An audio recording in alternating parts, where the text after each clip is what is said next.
first of all, it's just personality. You know, we all have a different temperament, a God-given temperament, and you can't be something else. That's that's what you're going to be. And certain temperaments naturally mix well together more so than others do. And I'll share one type of person that's a little more difficult for me. Like, I'm a type A, choleric, means I want to be in charge. I want to keep things going. I want to know what's going on. I want to have a plan. And when I'm in a serious mode, when I'm trying to get something done, I want to stay focused. I want to do it.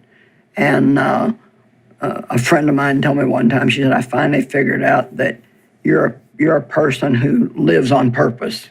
You have a plan and you do it on purpose. Mm-hmm. Well, let's just say that I'm with a sanguine personality, which is the fun-loving, everything's a party, we're going to giggle and laugh about everything. And we have to thank God for those people, because if everybody was like me, it could be a sour world. But we get a lot done. But we do get a lot done. I get a lot done, and I get more done than those people do. That's why we need everybody. That's why we need everybody, because every personality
brings something to the world that all the rest of us need.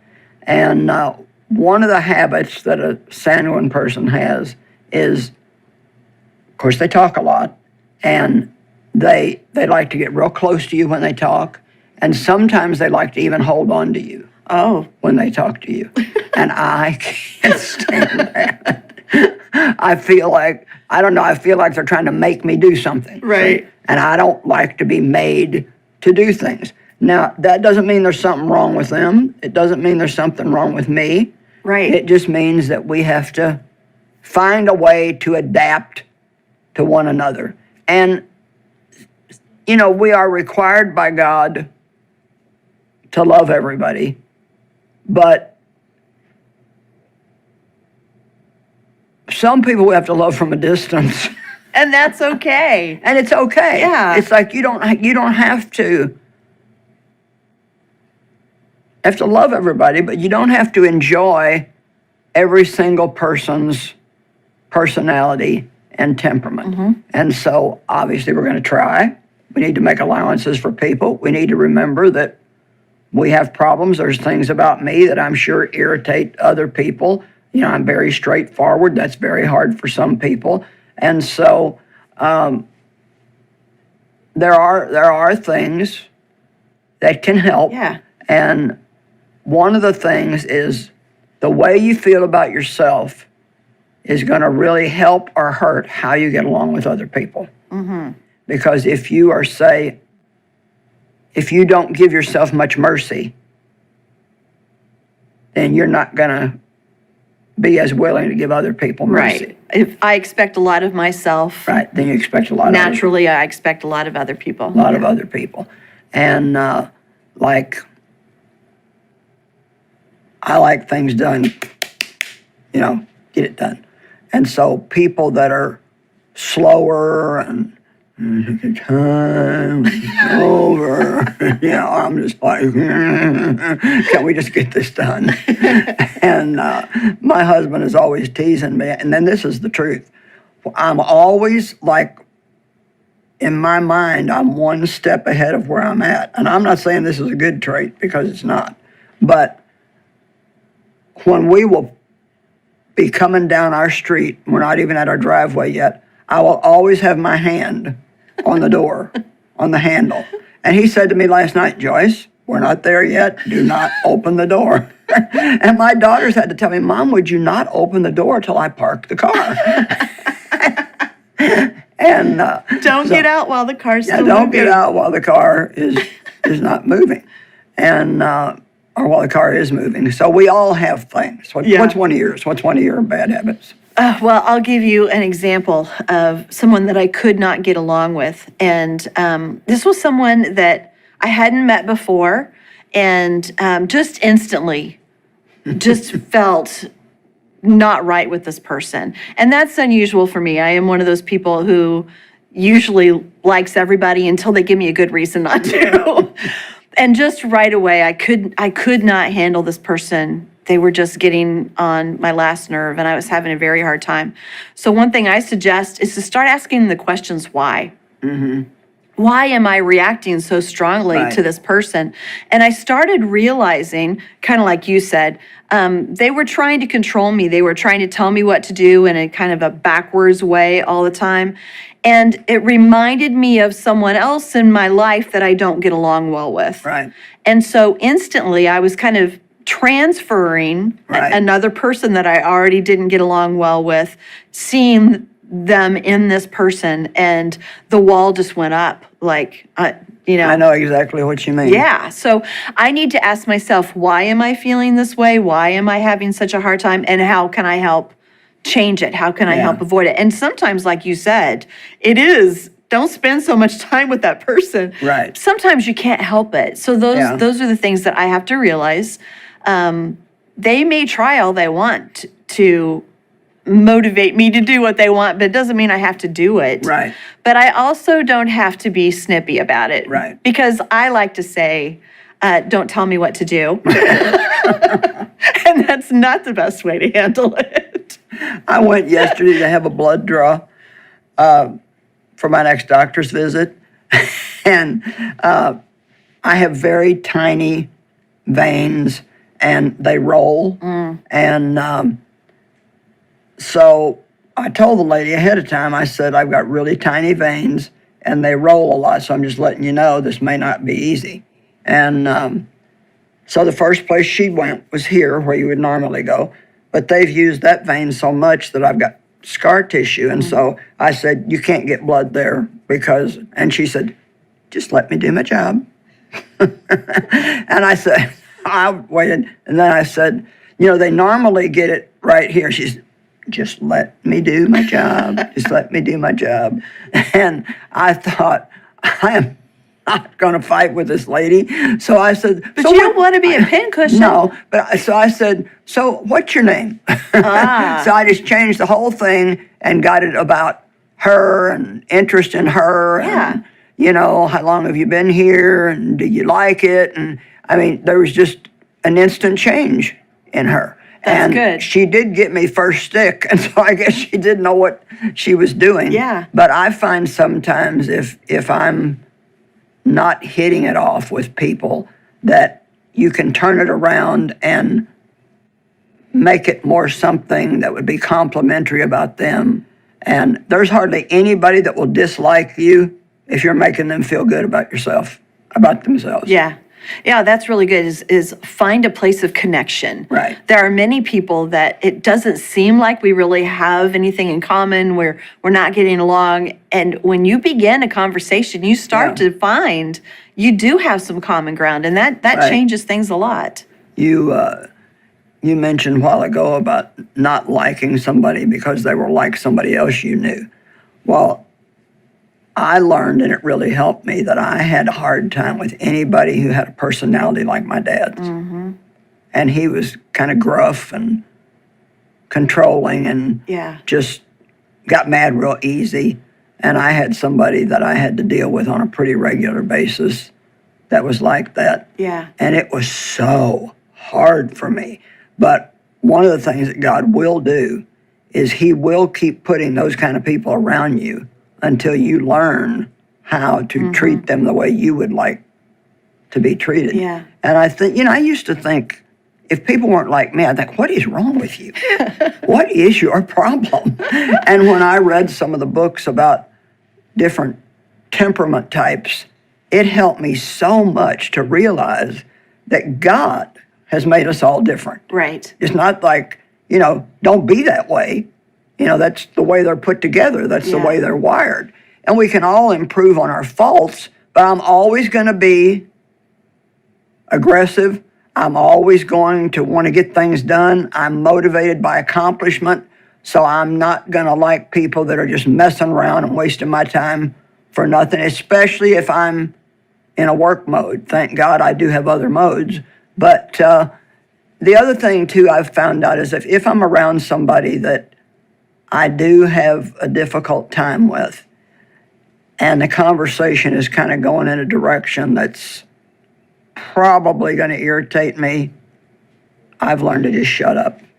It's amazing how much trouble you can save yourself if you just be quiet. Yes.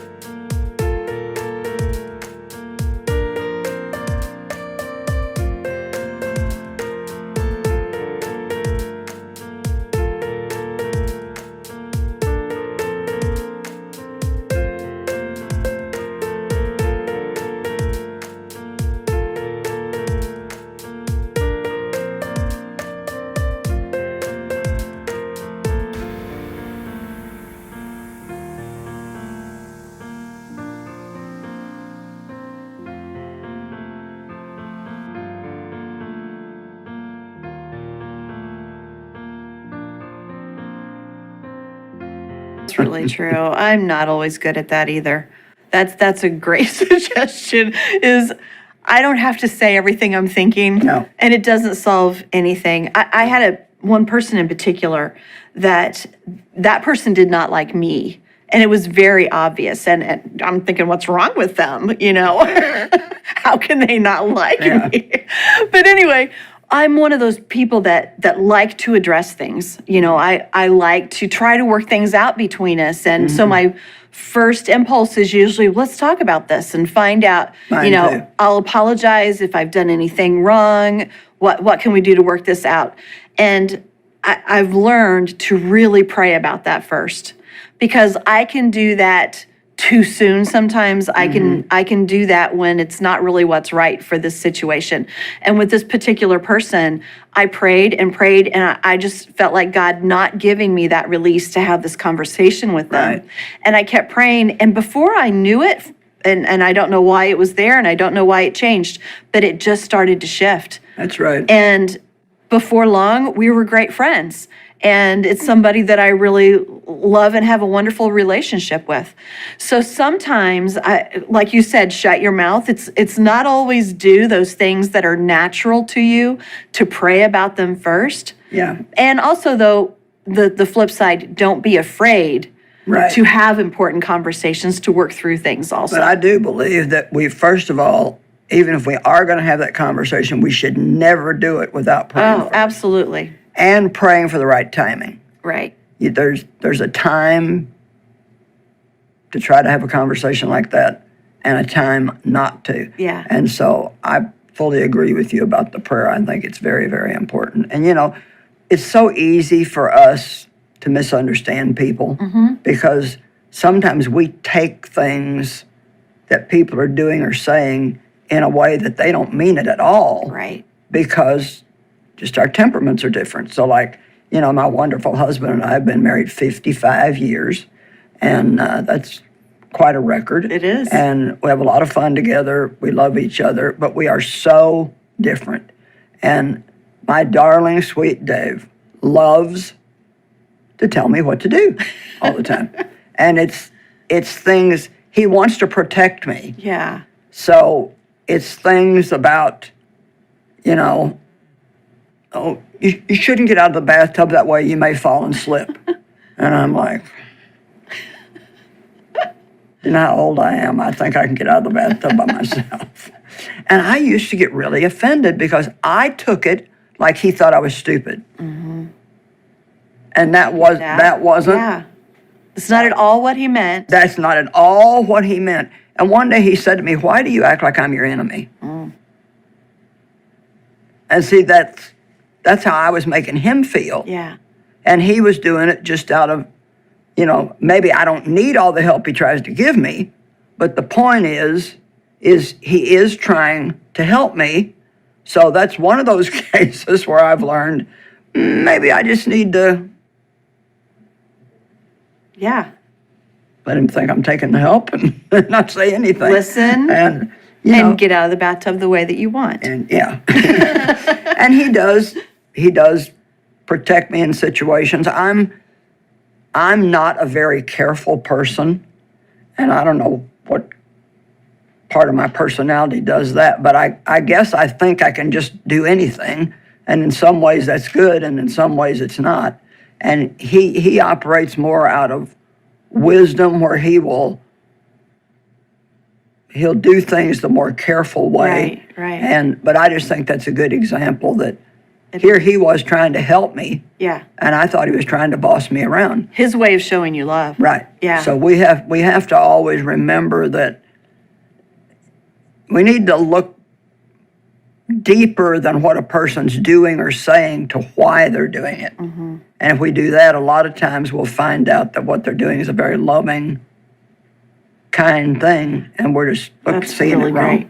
But one final thing that I have thought a lot about, and it's really helped me, is to realize that not everything is about me anyway. Right. Because so often I think there's something that they're doing that has to do with me. Right. And they've got an entire life that revolves around all these other things that I have nothing to do with it. And so not being offended, and realizing they may be having a bad day for some entirely other reason, and it doesn't necessarily reflect on our relationship. Yeah. So a lot of that has helped me a lot.